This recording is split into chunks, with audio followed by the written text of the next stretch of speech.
A rip of violet lightning splits the end's starless sky, and a titan steps through, gauntlet gleaming against the obsidian spires. The island trembles as an ancient cosmic presence meets the game's oldest guardian. Silence unspooled like a cloth pulled from a stone, and the end, the void-hemmed archipelago of obsidian and crying chorus plants, held its breath. For ages beyond counting, the Ender Dragon had been sovereign of that dark-hued sea, a winged terror woven of black scales and ancient code, binding the realm in cycles of wrath and renewal. Yet now a new geometry of power had knelt like a star to seat itself upon the void. A titan whose name whispered through corrupted constellations, wearing a gauntlet that hummed with the slow pulse of worlds. Adventurers who had clung to the end's outer islands in fishing huts and precarious bridges found themselves drawn like moths to a brightness that was not light, but the hunger of history.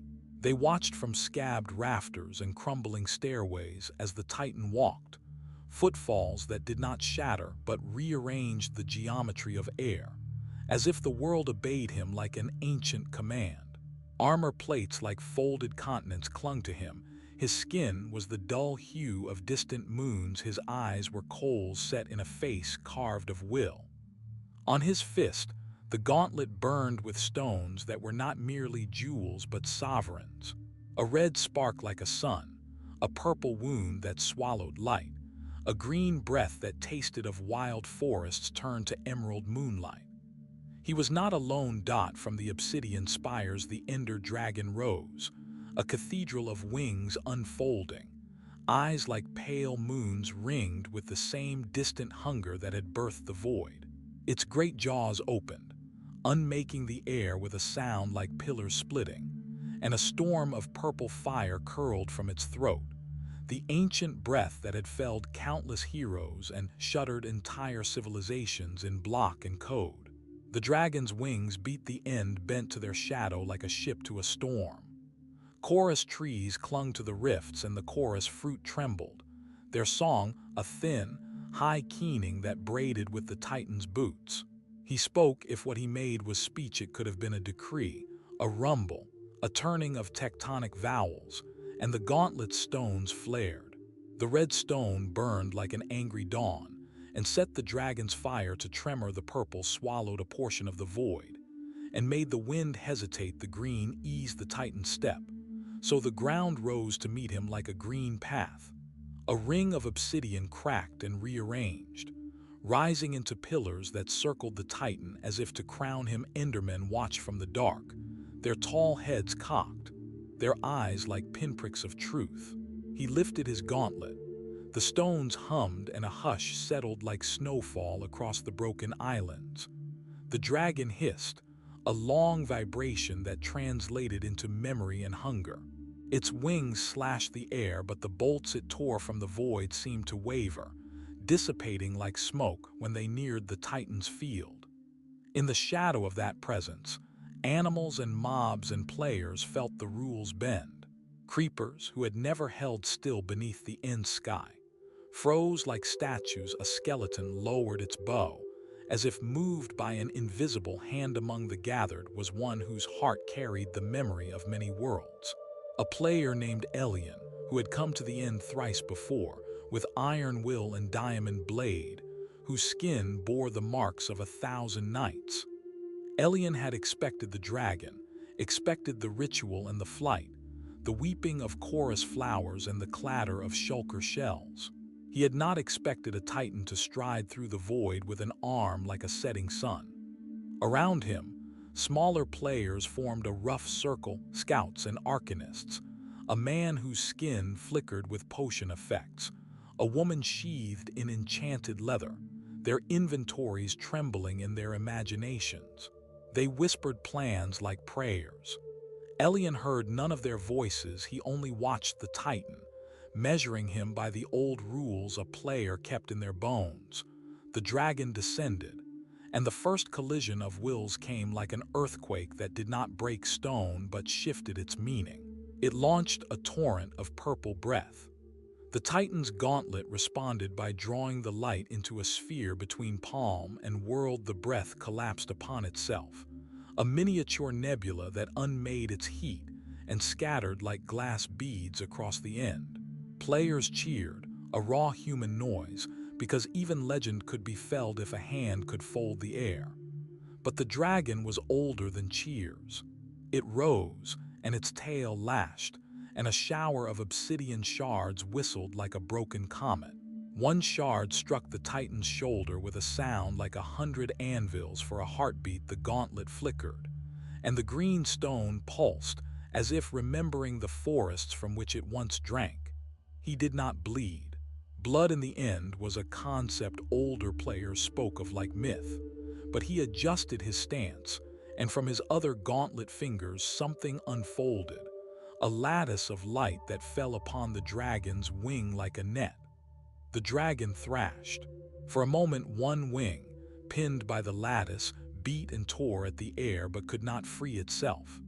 A chorus plant collapsed where the shock of the wing met the ground. Elian saw the opening, and he moved with a speed carved from countless ender pearls. With an athlete's grace, he leapt across broken platforms, blades singing as they cut the air. He struck at the lattice, thinking to free the wing so the dragon would be more vulnerable to the Titan's hubris. Another player, Mara, flung a potion that blossomed into a storm of particles, and the Titan's shield shimmered as if cooled by memory. Outside of players' sight, Endermen shifted their gaze and whispered among themselves. Some of them, ancient and stubborn, offered the Titan nothing. Others bowed slightly, sensing in him a gravity older than hunger. Order. The dragon's roar made the players' bones hum. Its breath was a thunderstorm of violet shards and old algorithms, but the gauntlet sighed and unrolled a cloak of starlight. The violet shards hit and were inverted into flowers, glowing, harmless, rippling like a memory of spring. A young player screamed, and it was a sound of wonder more than fear. The Titan's presence was both terrible and oddly reverent. His hands moved like a god's pruning shears, removing certain chances from the world and leaving others to flourish. Yet Mallory, a player named Mallory, new and fierce, threw herself between the Titan and the dragon. She was small against this cosmic machinery, but she had learned the game's subtle magics. A binding thread, a quicksilver switch, a last-ditch dance of ender pearls. With a cry, she threw a line of purple light, and it wrapped around the Titan's ankle without hurting him, and sang a soft lullaby that tasted of long journeys. The Titan paused for the first time. His expression changed from calculation to curiosity. Elian, seeing the pause, took it as the flint for an engine. He sprinted, not to strike but to speak to the dragon, to remind it of its ancient debt to the players who had worshipped and sacrificed and fought in its name. He shouted words older than commands, words learned from librarians and old codices. We are not thieves only. We are the ones who keep the world in our breath. We bind, we promise, we remember. The dragon's eyes narrowed. For a heartbeat, there was a recognition like the halting of a clock. But recognition is not alliance. The dragon recoiled and lashed out, and a spray of crystalline shadow skittered across Elian's face.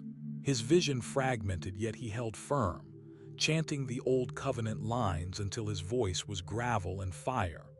The Titan watched him as one studies an experiment. Then he extended his hand, and the purple stone flashed a quicksilver signature. A tendril of shadow curled from the dragon and slid across Elian's palm into the gauntlet. For a breath, the two wills, dragon and Titan, tasted each other's edges. Elian felt the drag of the dragon's memory, centuries of hunger, the old algorithms that enforced its cycles. It was a loneliness 1,000 blocks wide. He felt also the Titan's counterweight, order braided with calculation, an invader's careful arithmetic. The moment passed. The Titan withdrew the tendril, not in malice, but with an economy of motion that was almost apologetic. "You are strong," he said in a voice that sounded like a dome settling. "But your strength keeps the cosmos from becoming certain." Perhaps Elian would have argued the merits of uncertainty and wildness, of a cosmos where chance allowed for the novel and the beautiful. But the Ender Dragon unfurled a collar of obsidian spikes, and the Titan moved with the slowness of glaciers, raising his gauntlet like a judge raising a palm to oath. Wings beat, voices called, and a chain of crystals hummed like a chorus of small suns. The Titan spoke again, and a name, not of people but of principles, was released into the end. "Balance," he intoned, and the word fell like a meteor. "Where this world tilts toward chaos, you will yield. I will set the equilibrium that binds probability to law." The dragon answered with a howl that shook loose fragments of starlight dot. It is tempting to imagine that the dragon was merely a beast. It was not. It was an idea made flesh in a world of blocks, a sentience formed by the language of the end. It had fed on storms and on prayers, and its scales remembered more wars than the Titan's gauntlet could catalog. But what Thanos, if that was his true self beneath the Titan name, lacked in mythic memory he made up in geometry. He thought in vectors and inevitable arcs. Where the dragon relished the mirage of chaos, the Titan built a lattice to catch possibility. The first day of their battle was not the spectacular end players had hoped for. It was a conversation of force and correction. The Titan did not seek to kill quickly, he sought to alter the world, until the dragon was no longer a true dragon. When night fell, end night being a shallow concept without stars but deep in its own patterns, the players tended fires and mended armor. The Titan took his watch upon a pillar of obsidian and regarded the end with the patience of a litigant. Elian walked to the edge of the island and looked into the void. He thought of home servers and bugged redstone contraptions, of nights where a creeper's hiss had spelled doom and mornings when a chicken had become a friend. He had fought dragons and found hunger and hope braided. Mara sat beside him, and they spoke quietly of what would happen if the Titan reoriented the end's loop. Would the stronghold's coordinates change? Would the end cities recede? Could the players still harvest elytra, or would the fabric tear and leave only cold obsidian and rule? They did not have many answers. The game had rules, but the Titan bent them in ways that felt like law rather than cheat. He did not disappear, he refined. At dawn a new instrument arose, a lattice of pale gold that hung between islands, pulsing like a clockwork heart. Ender pearls fizzed against it and rewove themselves. Shulkers found their shells rearranged into neat columns. The dragon struck that day with fury. The Titan did not flinch, he allowed some of the dragon's power through the lattice to test its resilience. Parts of the end unraveled, then rewove into a geometry the players could feel was different. Mobs began to spawn in rhythms players did not expect, creepers that exploded into harmless puffs.